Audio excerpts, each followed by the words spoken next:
went down President Kennedy and his family. You can also see some of our Supreme Court justices like Ruth Bader Ginsburg and Thurgood Marshall, to name a few. Your second stop will be the Tomb of the Unknown Soldier, where you get to witness that sacred ceremony, the changing of the guard that takes place on top of the hour. There's also a museum there you can take a self-guided tour through if you're waiting or afterwards. Now your third stop will be the Arlington House coming up here on the driver's side. Also known as the Custis Lee Mansion, once a plantation. There at 11 a.m. and 2 p.m. you can find a narrated tour given by a park ranger. If you cannot make it, you can take a self-guided tour through the property. Also, we have the ANC Explorer app that you can upload to your phone. This is a helpful tool navigating around the cemetery. The ANC Explorer app. It's recommended that you upload it to your phone before you leave the Welcome Center. Arlington Memorial We also have the Iwo Jima stop and throughout the day that may be open, as well as the Coast Guard and Pershing. The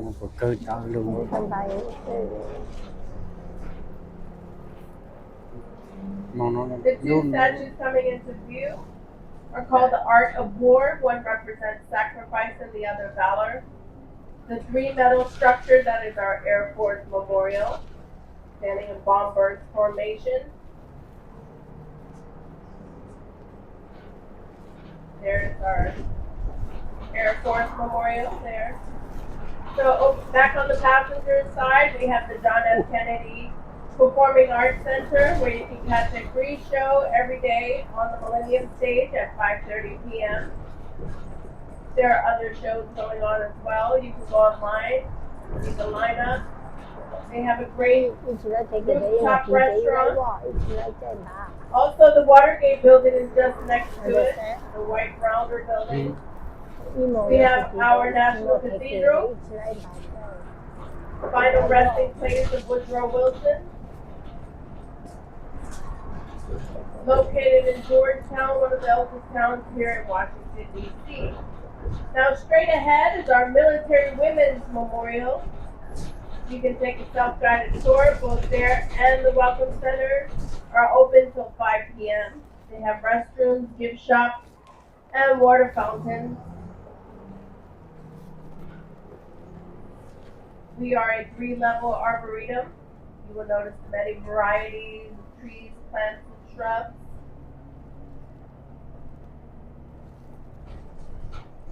So after we pass over this cobblestone, we'll officially be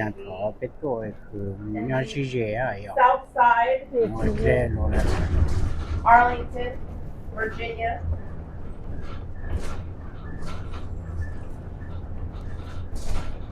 You'll notice our flag is half staff. It goes down a half an hour before the first funeral and back up to its full story after the very last.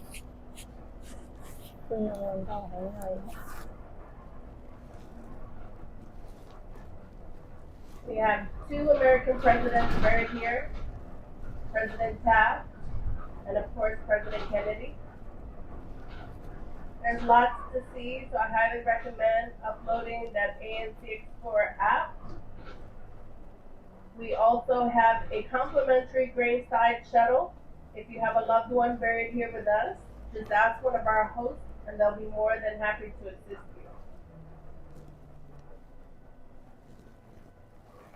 So you're going to walk across the street, enter through the gates into the Welcome Center. You're going to exit the Welcome Center on the right side. You're going to walk straight.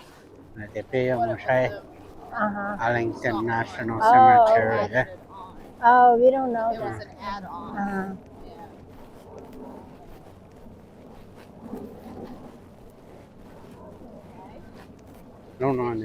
No, Washington DC State. Virginia State. 我希望我睇幾位，因為擺 Yeah.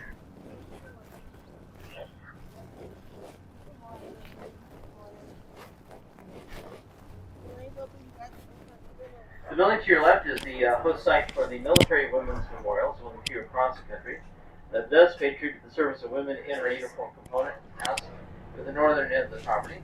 On the right-hand side, the stairs descend down past the dual line of markers. The left-end markers, one furthest out, the grave of Edgar Evers. Now, even though Edgar Evers is well known in his own time for his work for the civil rights for African Americans in the South in the 50s and 60s, Arlington.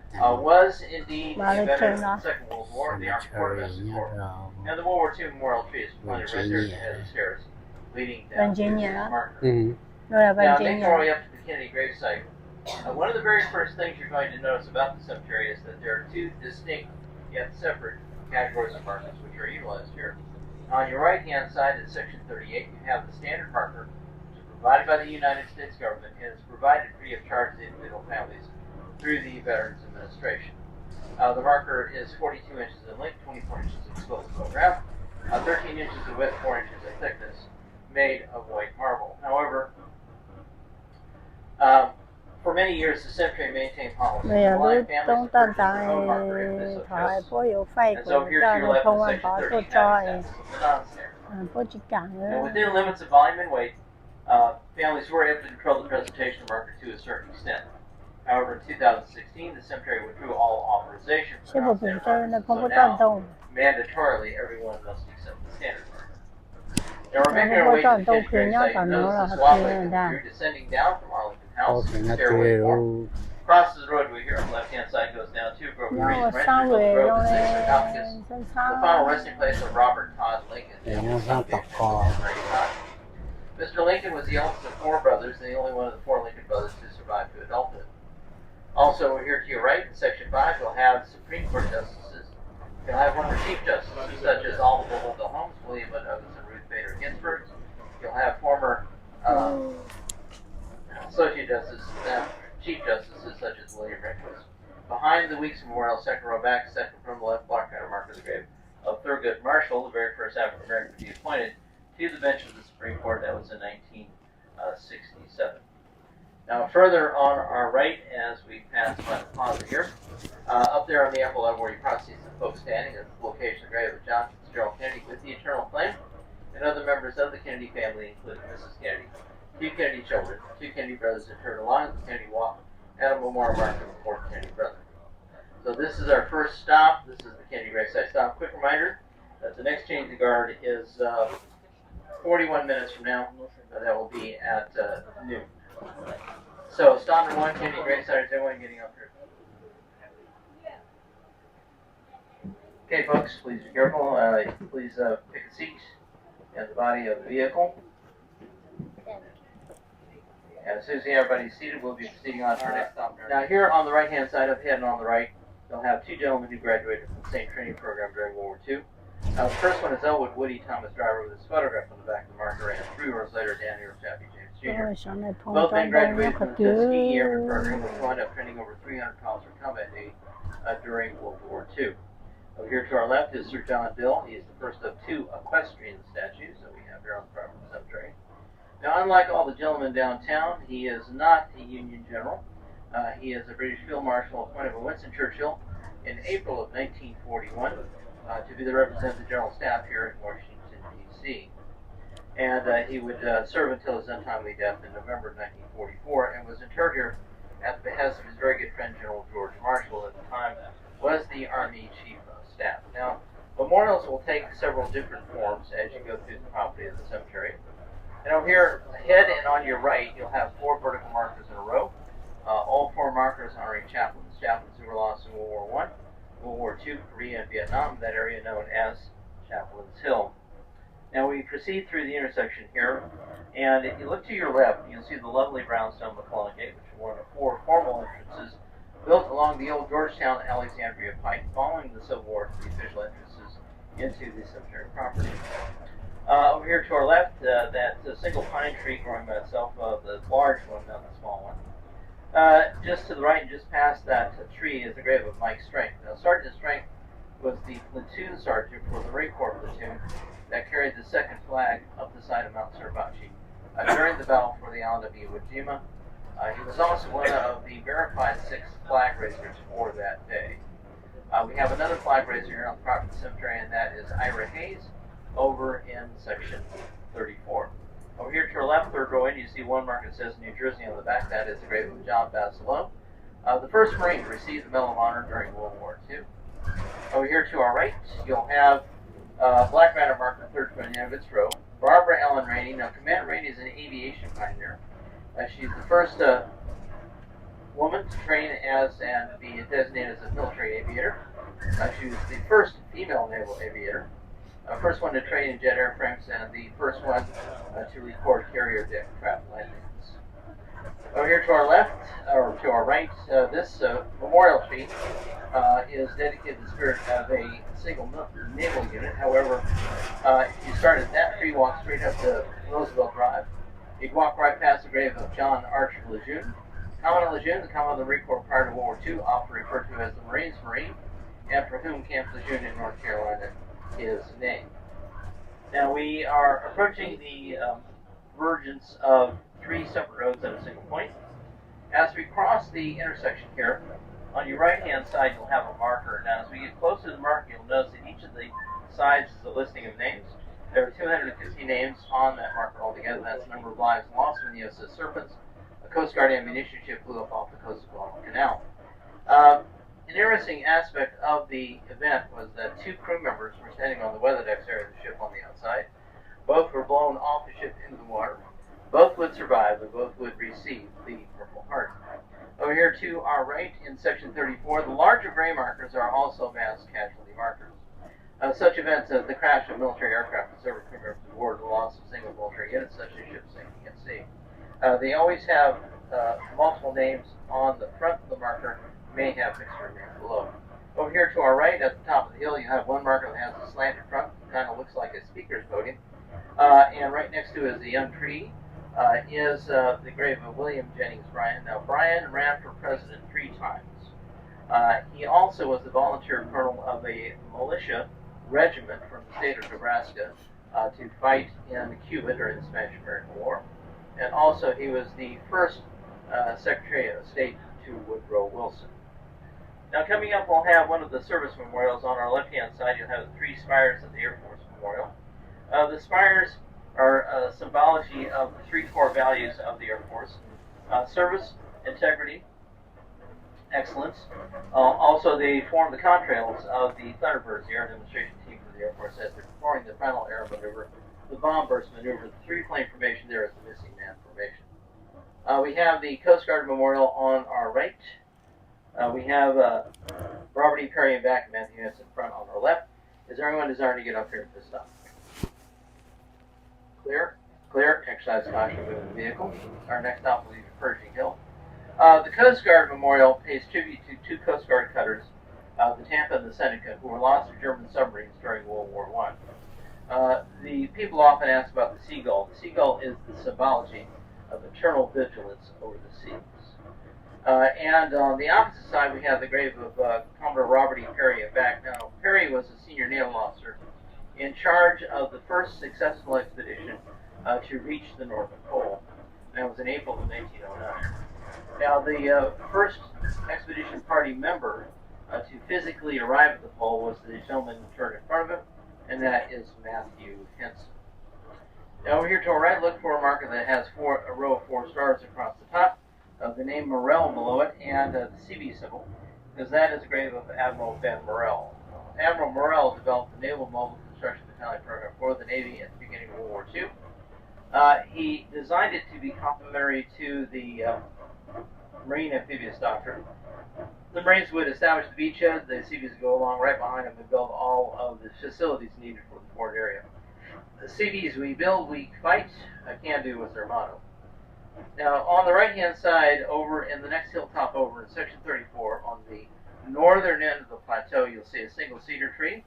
And on the eastern edge of the tree, you'll have the graves of John Pershing and his 2 grandsons. Is there anyone, this is Pershing Hill, next stop, is there anyone desiring to get up there? Exercise caution, remove the vehicle.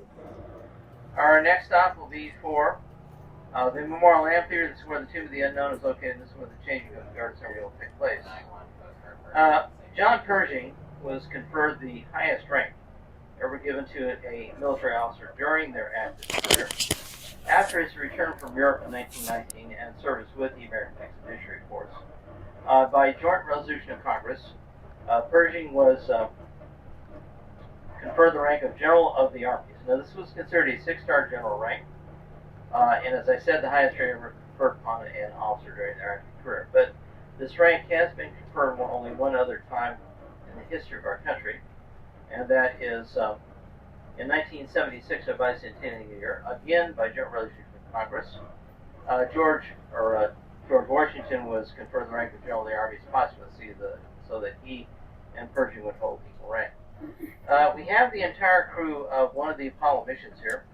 Charles P. Conrad on your right, also in the same section, Michael Collins and Alan Bean over here in section 18, which is the entire crew of Apollo 12. And Conrad was the third man to walk on the moon. Now, coming up in section 3, you'll have the grave of a gentleman who was instrumental in getting the Memorial Amphitheater built because of a committee that he formed in the early part of the 20th century. And his name was Ivory Kimball. Now, he formed the committee to lobby with Congress to get them to appropriate funding for the building of a larger structure for the purposes of hosting Memorial Day. And they did finally get it built. He was able to attend the ground-breaking ceremony. However, he did not live to see the finish of the project. Battle of the Bulge Memorial, here to our left, the Spanish-American War Nurses Memorial. The second chief of the Army Nursing Corps, Lieutenant Jane Delano, over here to our left, and the Military Nursing Corps Memorial. She's dressed in the traditional nurse's uniform. She pays tribute to military nurses that are interred here in Section 21, many of whom served in combat theaters of operation, some of whom perished in combat theaters of operation. Now, as we make our turn to the left, further to our left, up on top of the hill, you'll have the Spanish-American War Memorial. The 4 artillery pieces you see behind the memorial are all naval guns captured from Spanish warships during the Spanish-American War. Now, we're pulling in to stop number 3, and this will be for the Memorial Amphitheater. I do have one more gravesite to point out as we're pulling in. On the left-hand side, behind that very big tree ahead and on your left, will be the grave of Audie Murphy.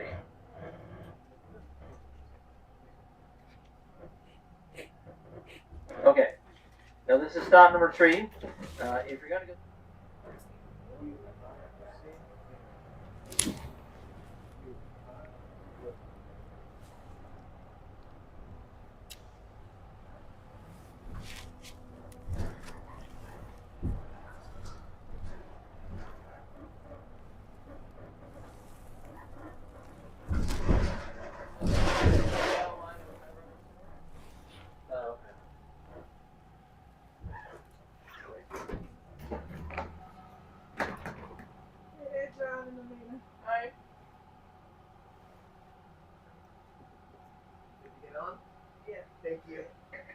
Welcome back, folks. Please be careful, exercise caution, watch your step.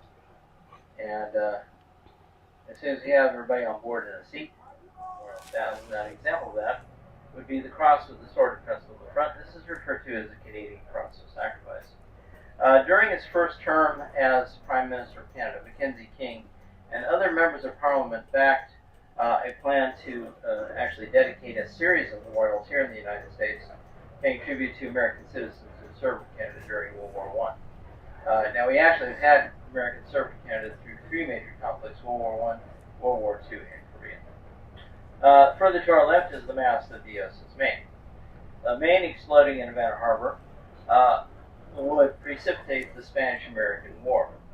The mast was returned to be a tribute to the 266 officers and men who had lost their lives with the explosion of the ship. Now, the names of all crew members that were successfully and correctly identified are engraved on the sides of the mausoleum structure holding up the base of the mast. Now, even the area in front of the mausoleum, as described by the little semicircular drive, is unique because all 244 sites are crew members of the USS Maine. Now, turning to our right, we're heading back towards Arlington House. The Civil War was a period of conflict that created the need for something like Arlington being created here in the local area. And this was largely due to one very simple issue, and that was space. At the beginning of the war in 1861, the federal government had access to two federally designated cemeteries. One was over in Alexandria that had been started just as the war was beginning, and the other one was up the soldiers' home north of the Capitol, which had been there since the 1850s. However, by 1863, the midpoint of the war, both of the two former locations were close to capacity. The Quartermaster General of the Army, Major General Montgomery Meigs, who was responsible for this function for the Union forces, realized that in order to keep pace with the number of casualties being generated by each of the engagements, that they would have to site, develop, and put into service a third brand new cemetery somewhere here in the local area. Now, Meigs was the spearhead of the project, and he was instrumental in designating Arlington as that military cemetery. Now, he based his decision on three rather logical points. One was the issue to begin with was space, and Arlington, prior to the Civil War, was 1,100 acres. Second issue was its location, because it was located directly across from downtown and accessible from the downtown area via two bridges spanning the Potomac River. So that would ease the transportation of remains. Third, and maybe most impactful, is that the United States government declared this federal property in January of 1864. Now, this is based on the seizure of Arlington back in 1863 due to non-payment of property taxes. The property was put up on the auction block. The United States government was the only bidder, and so it was declared federal property by the end of the month. And very soon after that, the Quartermaster General's office would issue the orders for the first interments to take place. The Tanner Amphitheater was the first effort to have a permanent structure for the purposes of hosting memorial events. And then we have the Civil War Unknown Dead Memorial, and then Arlington House. Now, the house is open. You can walk through self-guided tours. And also, magnificent view of the city from the 1877 to 1863. This property is owned through three generations of two families. The Custis family and then the Lee family. The first member of the family to own Arlington as a separate tract of land was John Park Custis, who purchased 1,100 acres of undeveloped property from the Alexander family. And he had reasoned that once the issue of independence was settled for our nation, he would be able to return to this area and would be able to develop property at his leisure. Now, it did not happen that way because he died in 1781 of camp fever while serving as an aide to his stepfather, George Washington, at the victory site at Yorktown. His son, George Washington Parke Custis, would inherit the property from his mother, or his grandmother, in the year 1802. Now, he's the one who would develop the property. He would build the house, started that project in 1804, would finish it finally in 1818, and would live here with his family until the end of his life in 1857. Now, upon his death, his eldest daughter, only surviving child, Mary Ann Randolph Custis Lee, would inherit the property from him. Back in June of 1831, she had married a young Army lieutenant by the name of Robert Edward Lee. And the Lees would live here for almost all of their married life. 6 of the 7 Lee children were born here, and it was here that the Lees were living in 1861, when Lee, of course, made that fateful decision concerning his allegiances prior to the Civil War. Now, as he was departing for Richmond, he advised his wife and his 2 daughters that he thought it was too dangerous for them to live this close to the federal capital, and so he advised them to move to the property, which they did, and that would be the last time that a Custis or Lee would live here. Presidents of the United States, during their term of office, serve as the Commander-in-Chief of the Armed Forces, and it actually entitles them and members of the family to be interred here in Arlington. You have 2 presidents interred on the property. John Fitzgerald Kennedy is the 35th president of the United States, but he was not the very first president ever interred here. That would occur in March of 1930, and it's the gentleman coming up on our right-hand side. Now, at the time of his death, he was serving as the Chief Justice of the Supreme Court. He would serve in that position until 1930. But he had served an earlier term of office as President of the United States, 1908 to 1912. So here on the right-hand side, William Howard Taft, 10th Chief Justice of the Supreme Court, 27th President of the United States. And actually that fact makes Taft unique in terms of history for our country, because before his time or since his time, he's the only person ever to accomplish that feat. And we come through the first set of ceremonial gates. We have your driver-elects, par excellence, with Vivo Misdemeanor, and your narrator, tour guide, and humble servant, John Moore. So we thank you for using our services here at Arlington National Cemetery. First and foremost, I want to wish everyone a very enjoyable, very interesting, and hopefully very exciting rest of your stay at your nation's capital. I would be remiss if I did not greet any of my fellow veterans on board. Ito mo chen ba mo sai lu tom dang Arlington Cemetery in Washington DC là Virginia nó chê sau lên nó sẽ rồi nhân này nó lên ba dễ dùng ba đặc mong một thay là nó được bây giờ là tàu sai sẽ là tu sát cứu tao này là tên là gì rồi rồi trong là trong ở bên hàng nó tàu là tàu lên tàu sẽ chỉ có là mà bắt lại tại vì nó có từ rồi thì chế độ nó sai bất lại mẹ thì nó có từ rồi mà sắp sửa tại trong xa sinh chỉ về lên nó sẽ bên mà sai rồi lại về ở đây